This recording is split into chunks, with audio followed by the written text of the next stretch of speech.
Miro. I would like to welcome you to this event, which is organized by under the brand PM Night with the cooperation of PM Night, which is the Product Management Festival Meet brand, and the Product Management Community Center with the kind support of SoftServe. So today, as already mentioned, we have Sultan Seitbekov here with us, who will share his experience on scaling product development, product discovery and delivery. So Sultan, welcome. Pleasure to have you with us today. The floor is yours. Thank you, Anna. You all see my first slide, right? Yep, we are here. Amazing. That means that we can start. So happy to see everyone. It's, I guess, evening for everyone. For me, it's like 5 p.m. I'm based in Amsterdam. We'll be happy to talk today about scaling product discovery and delivery. That's one of the topics that is close to me, and it's a constant struggle to scale both discovery and delivery. And I will try to share as much of the learnings and frameworks that I've been able to use in my career. Thank you. Yes. Definitely a huge challenge, I guess, for Miro. By the way, how many of you guys have used Miro in the last week? That's Can you drop a plus? Can you drop a plus in the chat here? So let's see. It's moving up. Nice. It's great to hear. Okay, let me put a plus for you here. You gave a good example of engagement and participation. So given that it's a product PM night where we tend to engage and discuss topics in more two-way communication, but given that it's Zoom, I would still encourage everyone to speak up and ask questions during the presentation. Don't wait for the end. Because I have just a few slides, and those are, for me, a starter for the discussion. All right, let's get started. And first of all, I will start by sharing who am I and what I do. There are many, many ways people become product managers. One of the ways to start developing things and then grow into more business side of the product where you become product manager.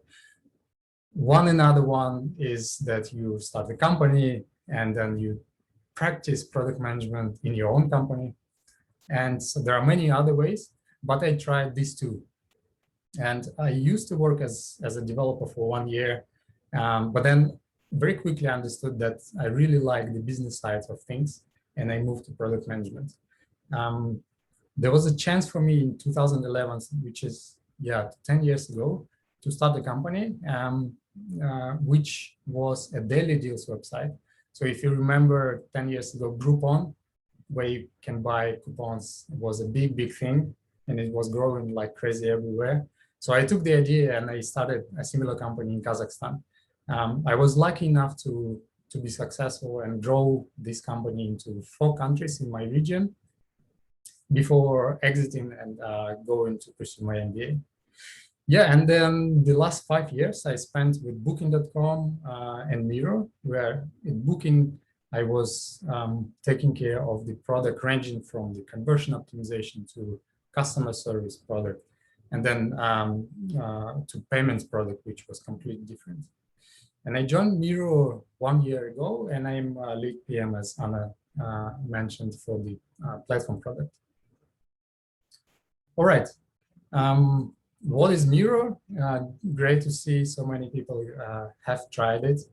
But Miro is now used by more than 20 million. So we passed this milestone recently. 20 million registered users use this, as we call it, collaboration and innovation platform. So it's where you can come remotely or in person and work with your team, bringing the new next thing for you and your company. But the company is not too young. It was started also 10 years ago, like I did with my own company, and a lot of crazy stuff happened, as you can imagine, in the recent 10 years. I joined it in 2020, just during the rise of remote, during the rise of COVID. And as you can imagine, a lot more crazier stuff happened after that. And I'm glad to be a part of this journey. So now let's engage a little bit more. I have a simple question for you. And Anna, please help me with that. The simple question is, what do you think PMs are responsible for? Let's spend maybe max 1 minute answering. It should be straightforward and should be easy for you to answer. Is it about understanding the presenting user needs? Is it about doing competitive research? Is it about product vision, delivering the product vision? Is it about prioritization? So let's see what you think.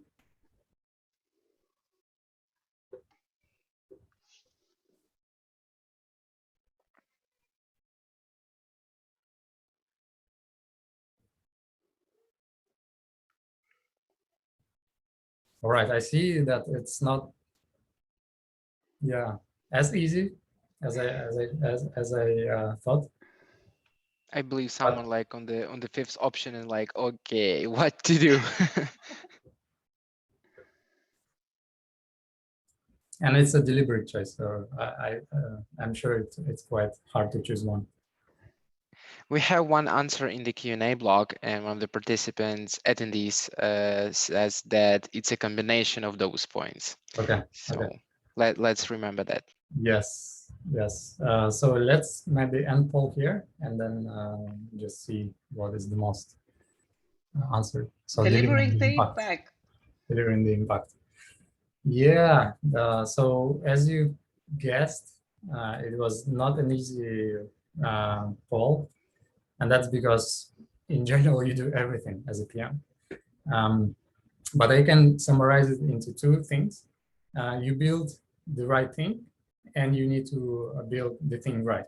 Just as simple as that. I can simplify it even further by naming. Can I remove? I have the poll shown. Oh, yeah, that's good. So I can simplify it further, just saying that you need to do discovery and delivery. So that's what you as a product manager have to do. But there are a lot of important parts and elements that are hidden behind those. So in order to do discovery, you need to do product vision, you need to be able to get buy-ins from people around you, and then you need to be able to prioritize properly.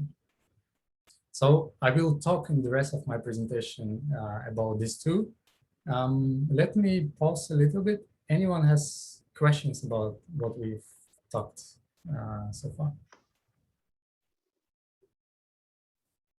Guys, let me just remind here that we would be more than happy to have an open discussion, and your proactiveness will be highly appreciated. So if anyone has any questions to Sultan, please raise them during his presentation. Exactly. So feel free to speak up. And let's make it interesting and engaging for everyone. All right, I can continue. I guess there will be more questions as I cover more topics. So let's talk about discovery phase. Yeah, the discovery is not easy, and we try to separate the discovery into two separate phases. One is about opportunity discovery, and one is about solution discovery, right? And it's important to differentiate those because people tend to mix them. And that's understandable because solution discovery is more fun, right? People tend to jump into the solution discovery too early. That's great, but the downside of that is that you miss a very important bit, which is about opportunity discovery, which is this feature or project worth doing at all? And is it the most impactful one? So only after answering these opportunity discovery questions can you move to the fun part about solution and delivering. right? So another part of importance of working on the two phases, like step by step, is because solution discovery tends to be more expensive. Because in solution discovery, you tend to involve developers, you tend to involve marketing and other team members. And that's in general more risky and more costly for you and for the team and for the company. Right? Just one framework that could help you structure your thinking.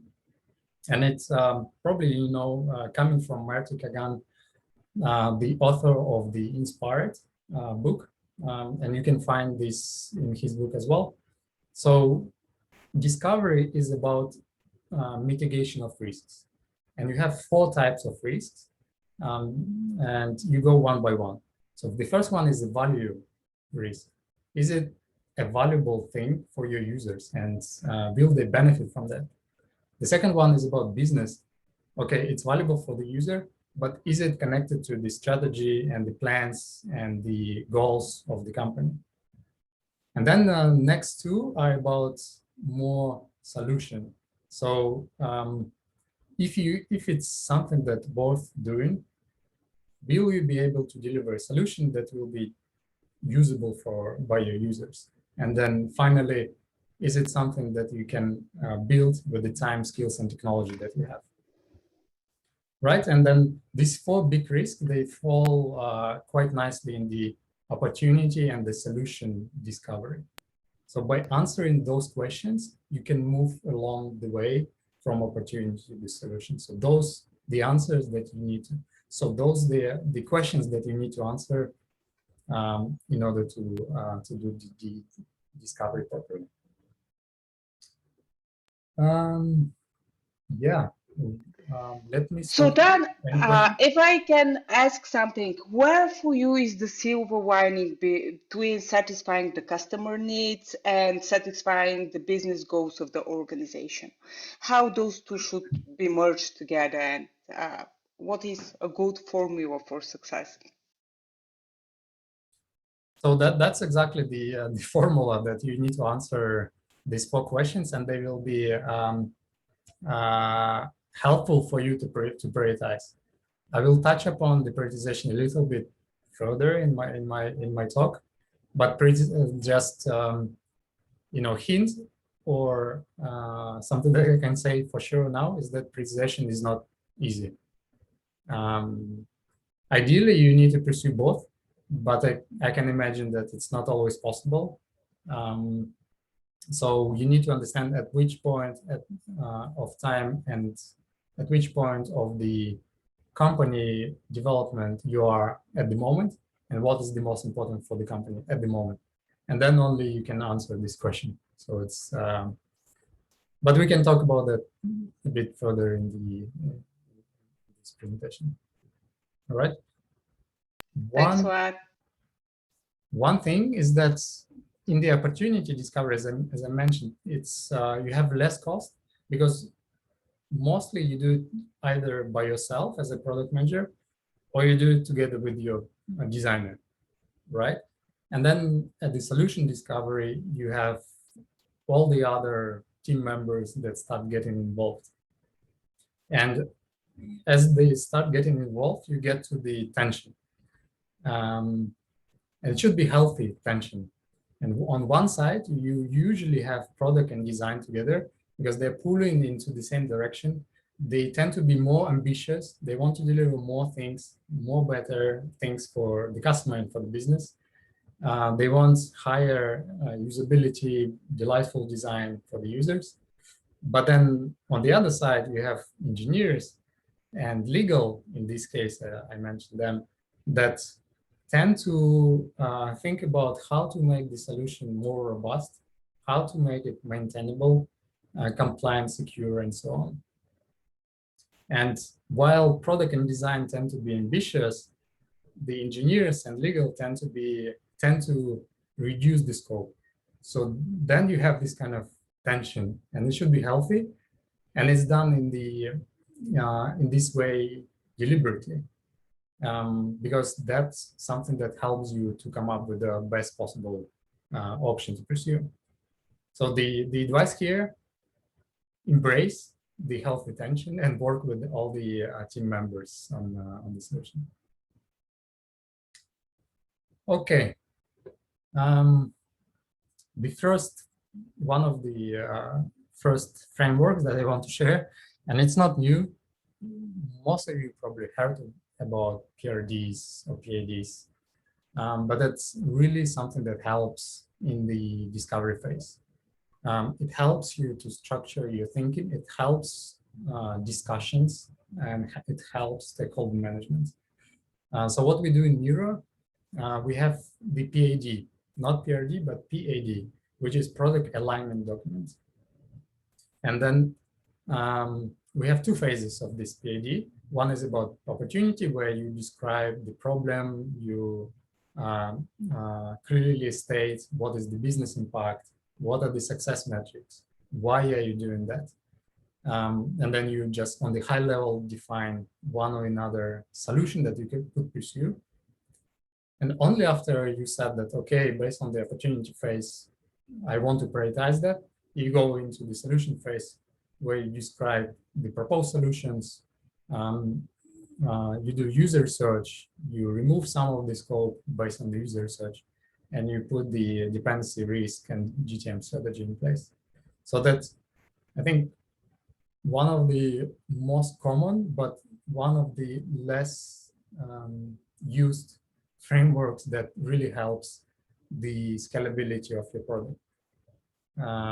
Because as your team grows, you will have so many features in the product that needs to be implemented, and it's hard without any structured way to say what is the most important for the company, so what we should do in the first place. Right, and just continue on the discovery. Prioritization, what you unasked, and as I said, it's not a trivial question, but I will not be touching it that much today.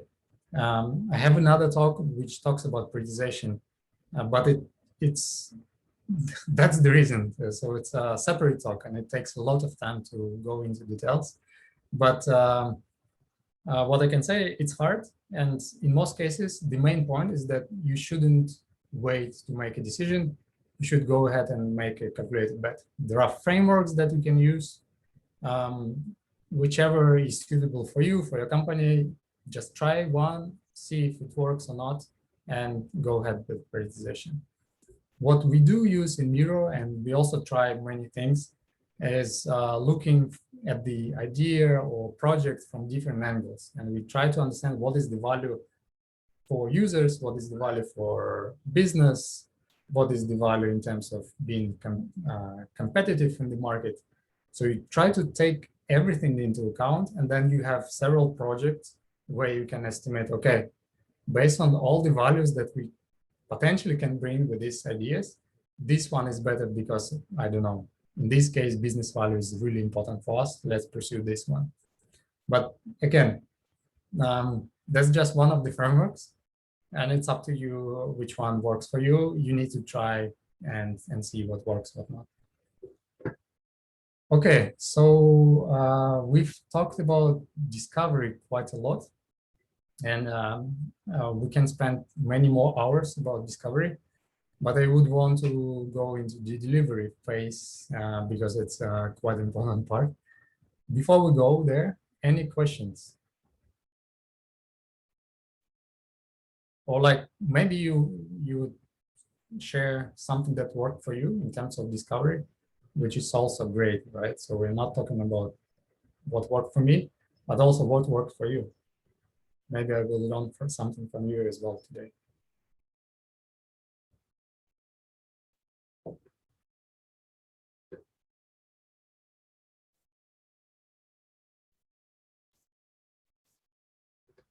Okay. Seems like people are either shy or they're tired of the day, or it's too hot. Sultan, let me refer here one of the questions which we have collected upon registration. How to understand when my product is ready to scale and how to prepare for scaling properly and don't mess up. What are the first signs that you are ready to scale for you? How to scale the products.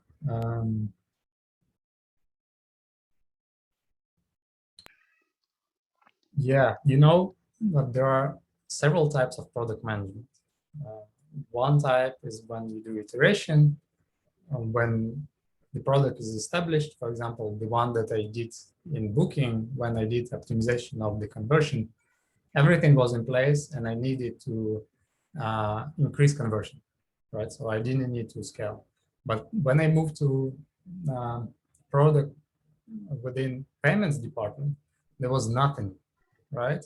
And what we had is just one country that was open with the payments product. So in this country, we could already take the money directly from users and pay it out to partners, so accommodation partners. And that was the validation part, because for us, one country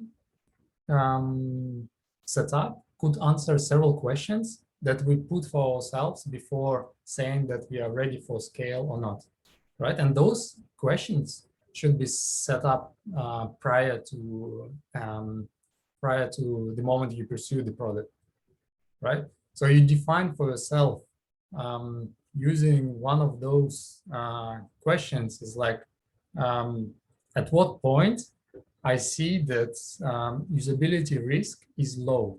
At what point we see that feasibility risk is low. So you can use the same framework, but just tweak a little bit the questions for the scale phase. And then when you know that, okay, I validated that with my example with one country, I said, okay, this, and these questions are answered, and then only I can go for scaling. Yeah, did it answer the question? Definitely, thank you. Pavel, would you like to unmute yourself and share your experience, or shall we just read it? Okay, go ahead. Feel free to.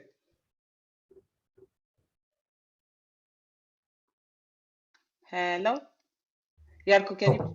Pavel is saying that there are so many pressures about the roadmap, and it was great to define a roadmap consistent of problems instead of deliverables.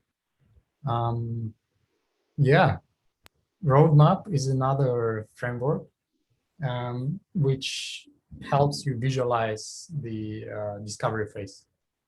Right? I use it as well also with the developers, because developers tend to ask, okay, I know what needs to be done within this sprint, but I feel like we don't have long-term strategy. Who had this discussion with developers? Is it only me? Okay, only me. But I have this quite often. So developers, they tend to be in this kind of like sprint mode, going from one mode to another. So it's really helpful to have a roadmap for your team, because if your team believes in you as a product manager, then you already have like 5 people that support you in the company, which is a great thing for your reputation as a product manager in the company, right? And if you don't have roadmap, it's really hard to describe to the developer, hey, we are building this small feature because we have 2 years plan to deliver new customer revenue channel. They don't see this connection. But if you have like a roadmap that helps clarify what kind of problems we solve now and how did they help a longer term vision, that's really helpful for the for stakeholder management. Okay. So I totally agree here.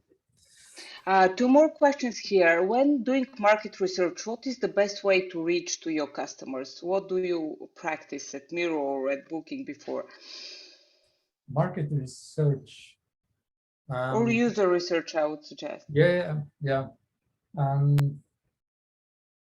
In all the companies that I worked, we had a lot of sources of user research. So you have like customer inbound, you have like sales feedback from your sales managers, you have the usual user research, you have also like bugs coming in. So the main challenge for us was to make use of all these channels. How do you bring them together, and how do you get insights quickly? What works for me at the moment the most is the usability test through like scalable platforms like usertesting.com. It also works that I just set up calls with our clients because we are enterprise company. So I have multiple types of clients. So it could be McKinsey. And with McKinsey, I would just engage and understand what is the biggest problem for them. Or I could set up call with the end user as well. So it all depends. Sorry for repeating it in the presentation that much, but PM work is not easy, and in most cases it depends. For me now, usertesting.com is the biggest, easiest scalable channel. Okay, and one more question. You mentioned that success criteria are defined at the discovery or opportunity stage. How do you apply it to a scaling decision? Could you repeat? I missed. Yulia, would you like to unmute yourself and explain more about your question?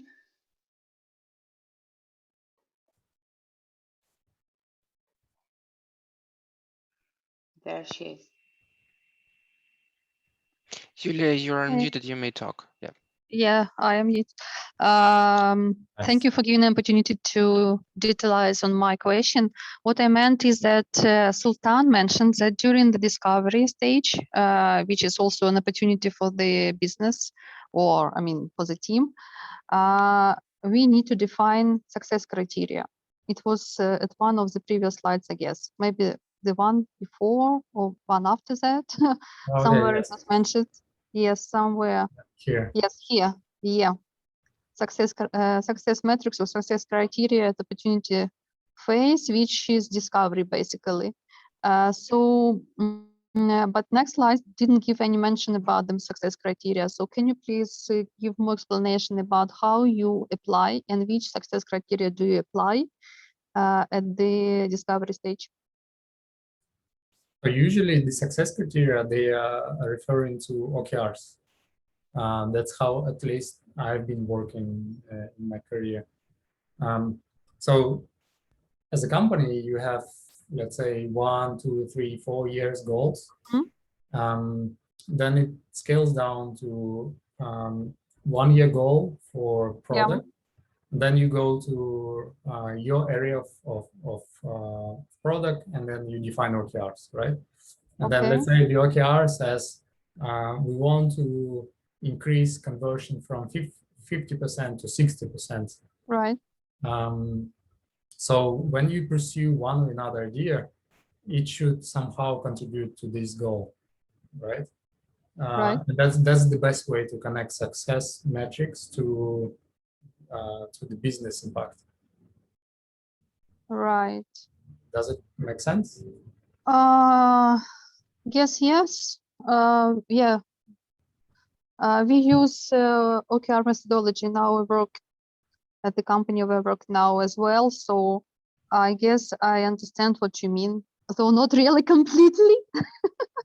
But so still, if you give a more concrete example, just from your real experience with the products that you worked with, that would help. Yeah, one of the products in Booking was about customer support, and at some point we had so many bookings, which is a good problem to have, that we had too many customer support tickets, like people calling us, emailing. And then at some point we understood that even if we open up a new office with, I don't know, a building with 10 floors full of people, it wouldn't impact the capacity to answer all these questions. It would impact it just in a minor way. So you needed to approach the problem from a different angle. And that's how we came up with the OKR that said customers get, like, I forgot the exact wording, but it was about customers get the support by themselves, and they are happy with this, which leads to reduction in customer success tickets from X to Y, right? So we have this kind of yearly goal or quarterly goal, and then and one of the projects was, can we enable users to connect to accommodation partners directly? Because like as booking, you are in the middle, right? You get the call from user, then you call partner, and then you try to solve the problem. But what if we connected them together and they solve the problem themselves? And that's one of the PADs that we wrote, and the success criteria was a reduction in customer service tickets. Okay, so it's quite clear. Thank you very much, Sultan. Yeah, and if I can jump in, I also had an example, maybe not an example, but experience with success criteria. The thing that helps me when you have the journey of defining the success criteria, just defining what do you expect the product to do in order for it to be successful. People tend to write one thing, but then I ask them, okay, so imagine you've got all this, just visualize you've got the product doing this.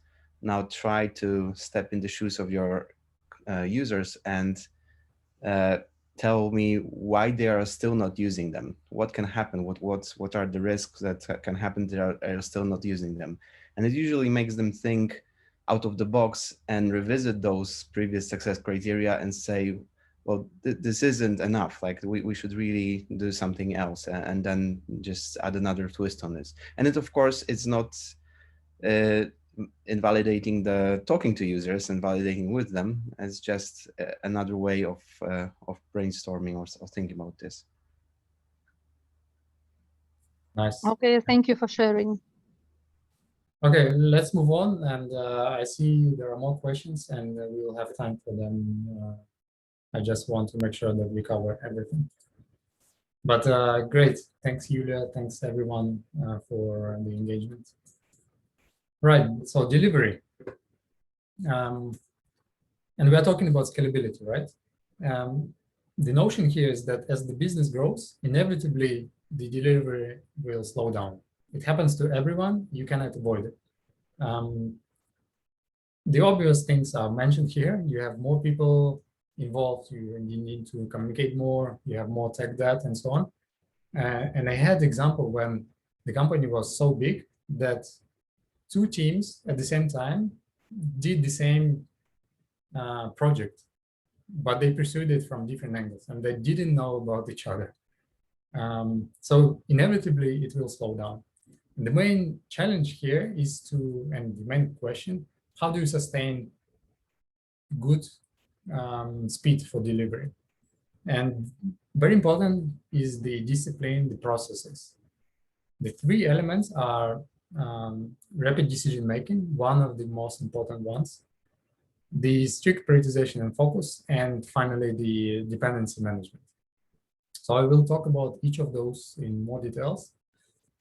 So first of all, decision-making. So if you have been with a smaller company, you probably know that in most cases, the best way to make a decision, just bring everyone in the same room, spend 1 hour and make a decision. And it works until everyone can fit in the room, right? Because when everyone cannot fit in the room, the consensus is really, really hard. And what I am saying here is that consensus cannot be scaled, right? As a product manager, I have another talk about this, about decision making, is that you, as a product manager, responsible for making decisions, right? You have all mess around. You have, I don't know, business input. You have user input. Everyone tells you, hey, we need to do this. We have problems here. What about that?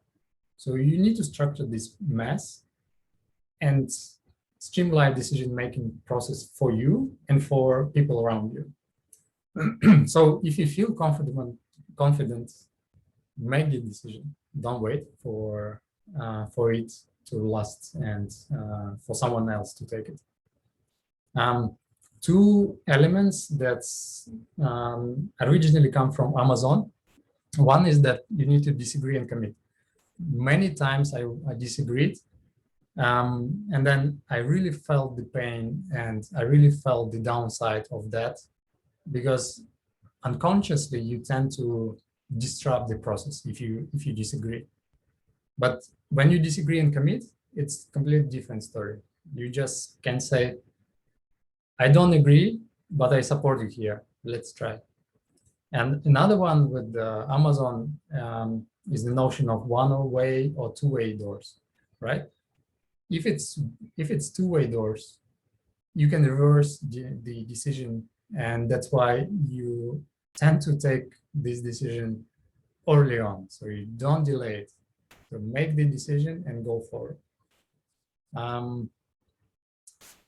So as I said, decision making is hard, and you have usually the problem with people, because people come from different backgrounds. They have different assumptions, different beliefs. But when you do A/B testing or any kind of experiment that gives you hard data, that removes the assumption, right? So that's the best way to make a decision. But at the same time, don't go for 100% certainty, because very rarely you will have this 100% certainty. So just find the balance which works for you and go for it. What works for me as well, in Miro specifically, is that I tend to time box the decision. So I say, next week by Wednesday, we have to make a decision. And it helps me to define these steps. It helps stakeholders to understand that they need to be involved, so that they contribute and everyone go for one or another solution. The same way, you don't need to have all the people in the room.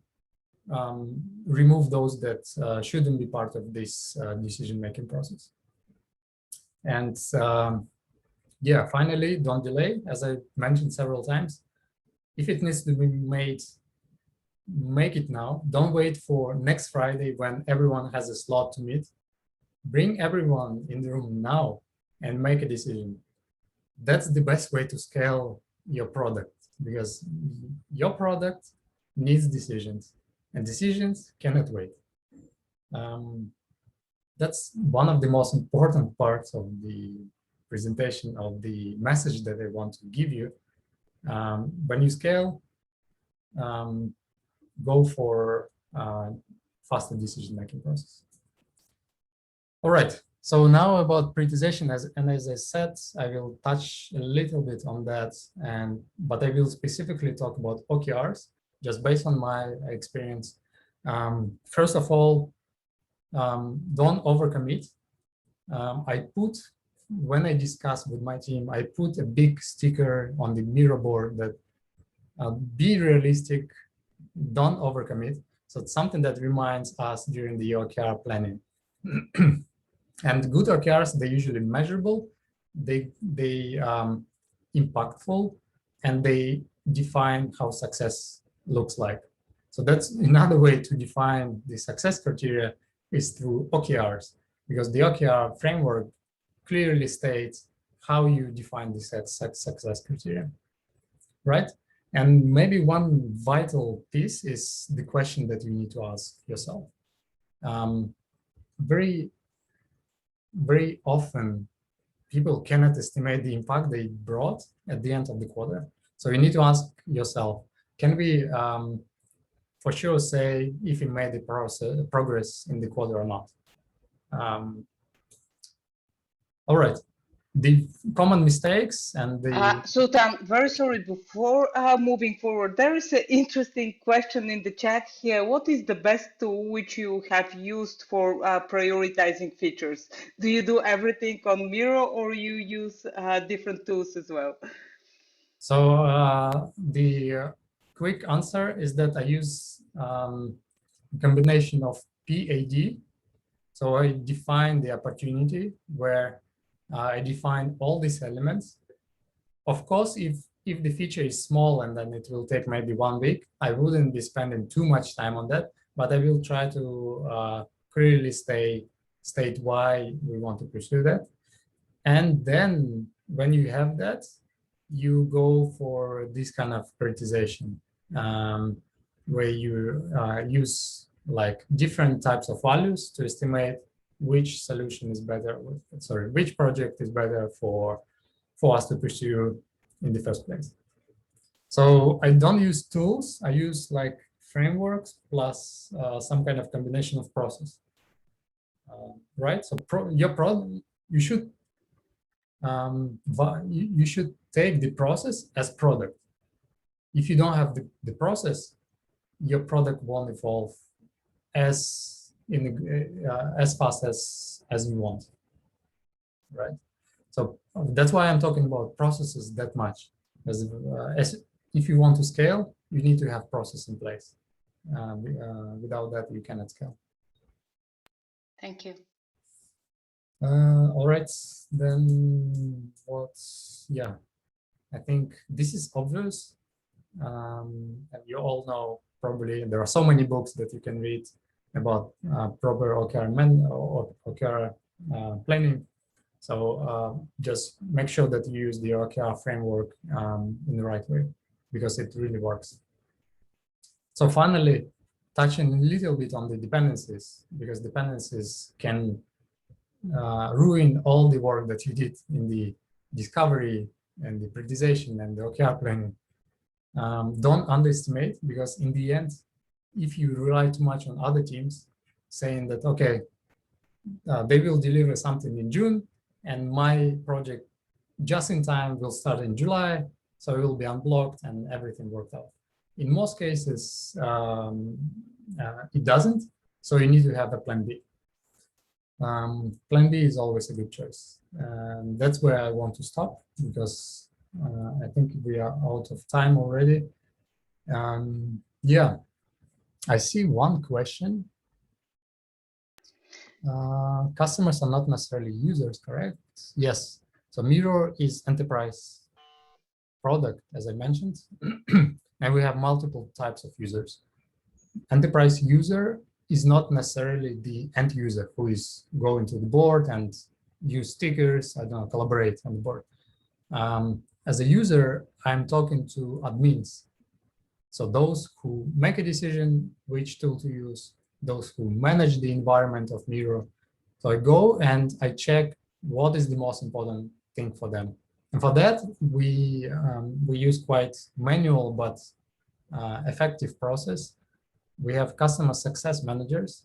So those managers speak directly to enterprise customers. So let's say McKinsey, BCG, and other customers. So I asked them, can you connect me to 3 types of admins who do this and this and this with Miro? And they connect me. I go and talk to them myself or together with designer, or designer go instead of me. So it's a combination. And then with end users, as I said, usertesting.com is the most scalable way, in addition to any types of user interviews that you can do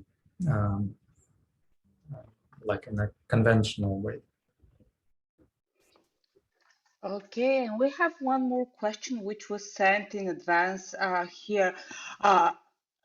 What are the approaches to grow your product team in a smart way when you scale? You don't just hire a bunch of people and try to fill in the gaps. How to make your team mature enough, how to grow them professionally so that they're ready for the scale which is coming? I think there are different types of problems. Miro now is in the problem of not being able to grow as fast as possible because we grow too fast and we cannot hire people that quickly. And there is another problem is that you want to do it in a step-by-step manner. So you know that this quarter I have 3 teams and they cover everything, but in 1 year I need to have 5 teams because I expect that the demand for the product will increase that much, the competition will increase that much. So if you can predict those elements that can tell you when you should have a new team or when you should split current product into smaller pieces, then that's the best way, because that's the product management of your team, right? Because with product management, you want to validate before committing to investment, right? So that's the best way. But we are now in Miro in a different position that we should have hired 10 people more 6 months ago. So that's where we are now. And that's where you tend to go for different solutions. So for example, recently we opened the Berlin hub because in Amsterdam, we didn't have enough candidates, right? So it all depends, but for Miro, that's what we do now, just pursuing opening up different hubs, looking also for internal resources. For example, in my team, I'm growing now one product operations manager to become a product manager. Because finding the product analytics and product operations manager is easier on the market. But I see the potential for this person to be a product manager. So that's what we do at the moment. Yeah. Who answered the question? Did you get the answer? Was it, did you expect something else? If the person who raised this question is here, please feel free to unmute yourself. Okay, we have one more question, which is quite interesting. How you recommend to keep everyone aligned when the product scales? Do you document a lot? Do you have a lot of meetings? What works best in your experience when you are facing such situation when things are getting chaotic and very fastly moving? Yes, so 2 elements that I mentioned already is one, the OKRs, and we have great boards with lots of stickers where in the beginning of the quarter you have the company OKRs stated there, then you have all the relevant stakeholders who can go there and add their OKRs.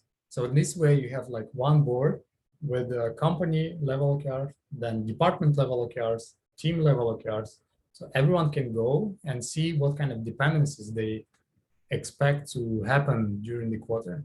So that's one, the OKR thing. And another one is the PID.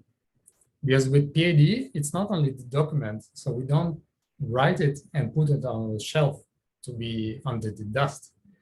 But that's what you want to avoid.